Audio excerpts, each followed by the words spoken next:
ஓம் சாய்ராம். இன்னைக்கு துவாரகமாய் பாபா ஃபோட்டோ வந்து ஒரிஜினல் பாபாவோட ஃபோட்டோ நிறைய சாய் பக்தர்கள் கேட்டிருக்காங்க. அவங்களுக்கு இன்னைக்கு நம்ம அனுப்பிச்சிருவோம். இதில் ஒரு முக்கியமான விஷயம் அவங்க கூட ஷேர் பண்ண ஆசைப்பட்றேன். நம்மளோட ஒரிஜினல் பாபாவோட ஃபோட்டோ நிறைய பேர் வீட்டுக்கு போகிறப்ப பாபா வந்து அங்கே பல பல அற்புதங்கள் செஞ்சிட்ருக்காங்க அப்படின்னு சொல்லி நிறைய பேர் சொல்லியிருக்காங்க. அதில் இப்போ ஒரு முக்கியமான விஷயம் ஒரு சாய் பக்தர் வீட்டில் நடந்திருக்கு. ரொம்ப வருஷமாக பேசாத இருந்த ஒரு நபர் வந்து இப்போ பேசியிருக்காங்க சாய்ராம் அப்படின்னு சொல்லி அவங்க சொல்லி மெசேஜ் பண்ணியிருக்காங்க. அவங்க அப்பாவோட சொந்த தம்பி வந்து ரொம்ப வருஷமா பேசாம இருந்தாங்களாம்.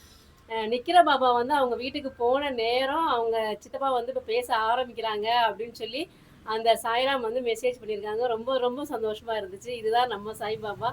நம்ம சாய்பாபா அப்படின்னாவே நிறைய நிறைய அற்புதங்கள் செஞ்சுட்டே இருப்பாங்க. இந்த மாதிரி ஒவ்வொரு விஷயங்களும் ஒவ்வொரு இடத்துல பாபா செஞ்சுட்டே இருக்காங்க. இந்த மாதிரி அவங்க ஷேர் பண்ணும்போது ரொம்ப சந்தோஷமா இருந்துச்சு. ஏன்னா பாபா வந்த நேரம் எனக்கு நல்லது நடந்திருக்கு சாய்ராம் அப்படின்னு சொல்லும்போது எனக்கு ரொம்ப சந்தோஷமா இருந்துச்சு. இன்னைக்கு வந்து துவாரகமாய் பாபா ஜெய்கர் வரைஞ்ச துவாரகமாய் பாபா அவரோட சிக்னேச்சரோட இருக்க இந்த ஒரிஜினல் துவாரகமாய் பாபாவை வந்து நம்ம இப்போ சென்ட் பண்ணிடுவோம் சாய்ராம். நாளைக்கு உங்களுக்குலாம் வந்து பாபா வீட்டுக்கு வந்துடுவாங்க. அது மட்டும் இல்லாமல் பாபாவோட துணி பாபா ஒரு சாய்ராம் கேட்டிருக்காங்க. அவங்களுக்கும் இன்னைக்கு நம்ம கொரியர் பண்ணிடுவோம். நாளைக்கு உங்கள் எல்லார் வீட்டுக்குமே பாபா வந்துடுவாங்க. உங்களுக்கும் பாபாவோட எந்த ஒரிஜினல் ஃபோட்டோ வேணும்னாலும் இந்த நம்பருக்கு நீங்கள் வாட்ஸ்அப் பண்ணுங்கள் சாய்ராம். பாபா உங்கள் வீட்டுக்கு வருவாங்க. நல்லதே நடக்கும். ஓம் சாய்ராம்.